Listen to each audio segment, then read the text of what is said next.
भगवान बताते हैं कि जो हम स्वाभाविक रूप से कर्म करते हैं ना, उसमें भी प्रकृति की ही बलवान, प्रकृति की ही प्रबलता होती है। जो अपना स्वभाव है, जो प्रकृति है, उसकी ही प्रबलता होती है। उसके अनुसार व्यक्ति चेष्टाएं करना शुरू कर देता है। कैसे? सदृशम चेष्टते स्वस्याः प्रकृतेर ज्ञानवानपि प्रकृतिम यान्ति भूतानि निग्रह किम करिष्यति। कहते हैं जितने भी भूतानि प्रकृतिम यान्ति, सभी प्राणी जो है प्रकृति को प्राप्त होते हैं, यानी अपने स्वभाव के बस में होते हैं। वो प्रकृतिम यान्ति। इसी तरह ज्ञानी भी अपनी प्रकृति के अनुसार रहता है। ज्ञानी की प्रकृति अलग तरह की होती है, वो सतोगुण में रहता है। कुछ लोग रजोगुण में रहेंगे, कुछ लोग तमोगुण में रहेंगे। रजोगुण में वाचालता, चंचलता, तृष्णा, लालसा, संतोष, बेचैनी, घबराहट, ये सारी चीज़ें आ जाएंगी उसके अंदर। अशांति, असंतोष, ये हो जाएगा। सतोगुणी व्यक्ति का क्या होगा? वो प्रकाश में रहेगा, ज्ञान में रहेगा, शांति में रहेगा, धैर्यवान बहुत रहेगा, पेशेंस उसके अंदर बहुत रहेगा। तमोगुणी जो होगा वो मोह में रहेगा, ज्ञान में रहेगा और आलस्य में रहेगा, निद्रा में रहेगा। वो बैठेगा फट से सो जाएगा, बैठेगा सो जाएगा, जो इसमें रहेगा। तो कहते हैं कि लेकिन जो ज्ञानी व्यक्ति है हमेशा सतोगुण में रहता है वो, तो सस्या प्रकृति सदसम चेष्टा, तो कहते हैं अपनी प्रकृति के अनुसार वो चेष्टाएं करता है। इसमें निग्रह किं करिष्यति, उसमें किसी का हट क्या करेगा। अब कहते हैं राग द्वेष का मूल कारण क्या है? तो कहते हैं इंद्रियस्येन्द्रियस्यार्थे रागद्वेषौ व्यवस्थितौ तयोर्न वशम आगच्छेत तौ ह्यस्य परिपंथिनौ। कहते हैं हर व्यक्ति कल्याण के मार्ग में जाना चाहता है, हर व्यक्ति कल्याण के मार्ग में जाना चाहता है, लेकिन कल्याण के मार्ग के लिए द्विठो कहते हैं शत्रु हैं आपके, द्विठो। वो हैं राग और द्वेष। राग या तो कहीं से हमारा विशेष लगाव हो जाएगा, वासनात्मक, या लगाव सांसारिक लगाव हो जाएगा, कहीं कहीं स्वार्थ का लगाव हो जाएगा, स्वार्थ परक, एक तो ये हो जाएगा। या स्वार्थ की पूर्ति में द्वेष होना शुरू हो जाएगा, हमारी ये इच्छा थी, ये पूरा नहीं हुई, इसलिए हमारा से द्वेष होना शुरू हो जाए, बेकार है, ऐसा ऐसा हो जाएगा। तो कहते हैं इसका भी मूल कारण एक तो भगवान बताते हैं। ये राग द्वेष कैसे उत्पन्न हो जाते हैं? कहते हैं इंद्रिय से अर्थे रागत द्वेष व्यवस्थित हुई। इंद्रिय और इंद्रियों की जो विषय, हमारी 5 ज्ञानेंद्रिय आप सभी लोग जानते हैं, आँख, कान, नाक, जीभ, त्वचा, ये जानते हैं। अब इनके एक विषय हैं। रूप का विषय है देखना, आँख का विषय है देखना, जीभ का विषय है चखना, त्वचा का स्पर्श, कान का सुनना, ये सारी जो 5 इंद्रिय हैं। कहते हैं इंद्रिय जो है, इंद्रियों के बस में है। अब इंद्रियों जो है इंद्रिय से अर्थ है, तो कहते हैं इंद्रियों और इंद्रियों के विषय के, इंद्रिय और उनके जो विषय उसके अधीन राग और द्वेष है, उसके अधीन। हमारी आंख ने जो देखना चाहा, जैसे जिसको हम पसंद कर रहे हैं, जो चीज़ पसंद कर रहे हैं, नहीं देख पाए, हो गया। हम जो सुनना चाहते वो नहीं सुनाई पड़ा हमको, हमारे अंदर दोष पैदा हो गया। जो हमारे मन ने कहा, जो हमारे मन ने ठप्पा लगा दिया, ये सही बात है ना, अच्छा कोई सुंदर कुरूप नहीं होता, कोई अच्छा बुरा नहीं होता। जहाँ मन ने हमारे ठप्पा लगा दिया उसी को हम अच्छा मान लेते हैं, बस कहते हैं हाँ ये ठीक। तो कहते हैं अब वो ना हुआ तो हमारे अंदर क्रोध पैदा हो गया, हमारे अंदर द्वेष पैदा हो गया। तो कहते हैं कि ये द्विठो जो राग द्वेष हैं, इसकी गहराई को समझ लेना चाहिए कि राग और द्वेष जो है कल्याण के मार्ग में, आपके उत्थान में, आपकी शांति में बाधक हैं। ये द्विठो राग और द्वेष, और ये इनकी उत्पत्ति होती है इंद्रियों और इंद्रियों के विषयों से, ये भी स्वतंत्र नहीं है। तो हमें वहीं पर सावधान रहना है, अपने मन का निर्णय, मन के द्वारा, मन की बात नहीं सुननी कि नहीं मन ने कह दिया खराब, अरे भाई विचार तो करो, कोई खराब नहीं, कोई अच्छा नहीं है, सब कुछ भगवान के बनाए हुए हैं। तो इसलिए कहते हैं श्रेयान् स्वधर्मो विगुणः परधर्मात् स्वनिश्चितात् स्वधर्मे निधनम श्रेयः परधर्मो भयावह। कहते हैं स्वनिश्चितात् परधर्मात् विगुणः स्वधर्मात् श्रेयान्, अच्छी प्रकार से आचरण में लाया हुआ, अच्छी प्रकार जो हमारा धर्म है उसमें अगर अच्छी तरह से आचरण किया जाए, कहते हैं अच्छी प्रकार से आचरण में लाया हुआ दूसरे के धर्म से गुण रहित अपना धर्म उत्तम है। हमारा धर्म गुण रहित है तब भी कहते हैं उत्तम है, लेकिन उसको अच्छी तरह से आचरित किया जाए, अच्छी तरह से जीवन में उतारा जाए। क्योंकि स्वधर्मे निधर्म श्रेयः, अपने धर्म में तो मरना भी कल्याणकारी है, और जो परधर्मा भयावह, दूसरे का जो धर्म है वो भय देने वाला है, परम भय देने वाला है।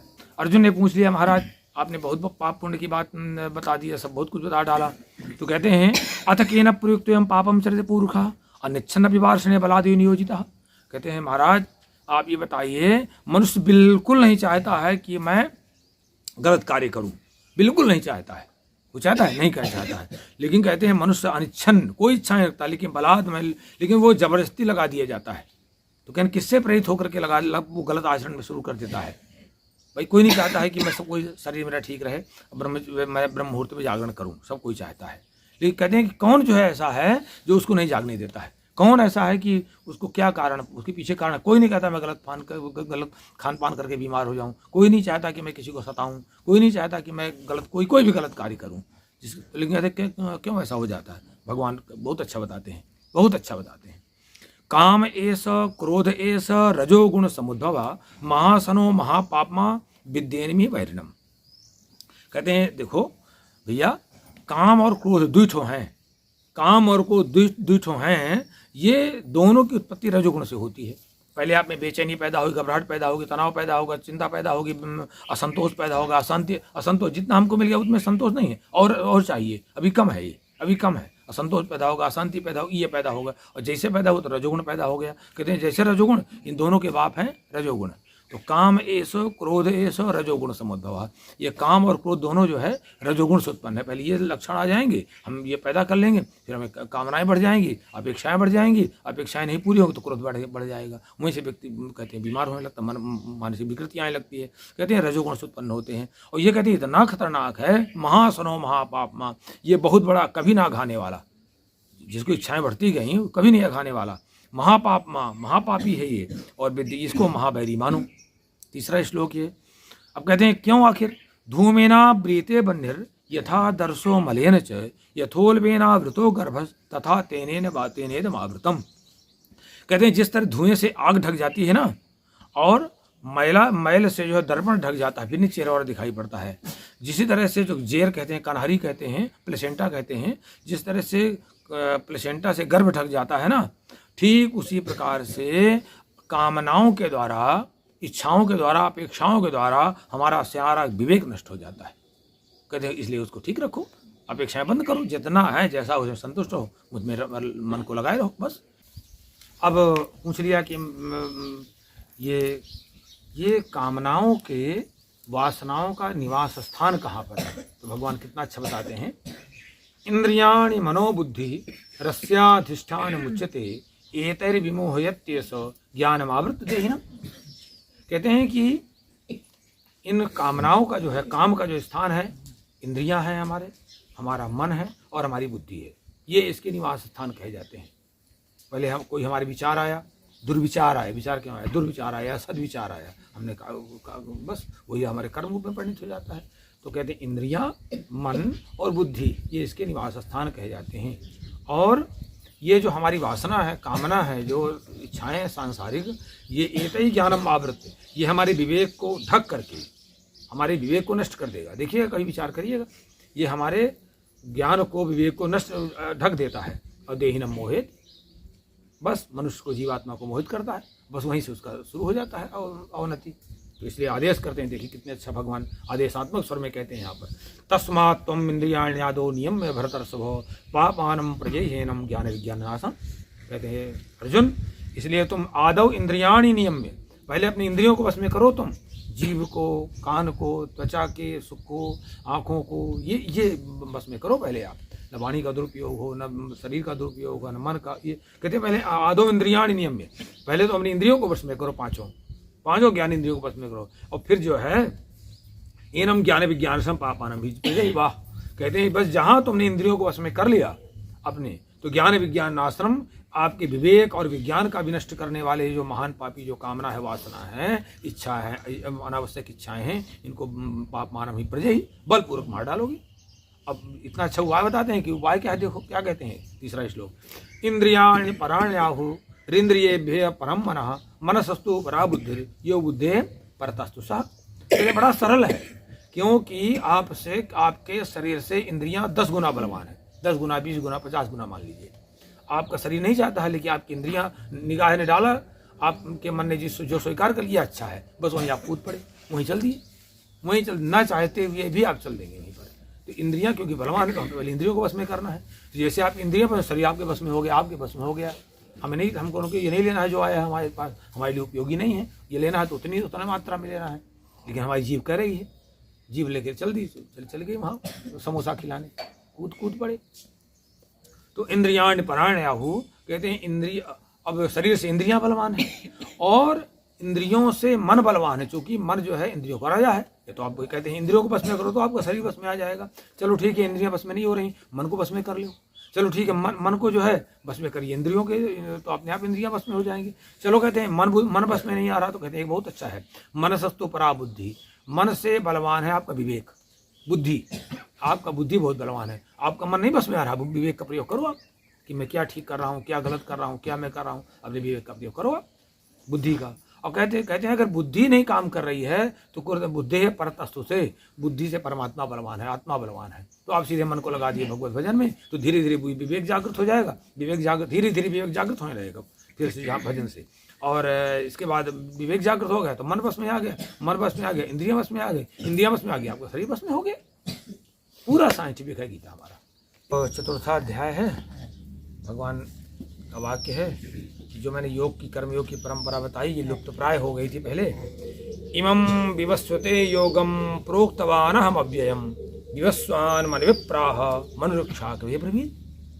कहते हैं अर्जुन, मैंने ही इस जो योग है, जो मैंने अविनाश कर्मयोग की बात मैं कर रहा हूँ, जो अविनाशी योग है ना, इसको मैंने ही सूर्यदेव को बताया, मैंने ही सूर्यदेव को बताया।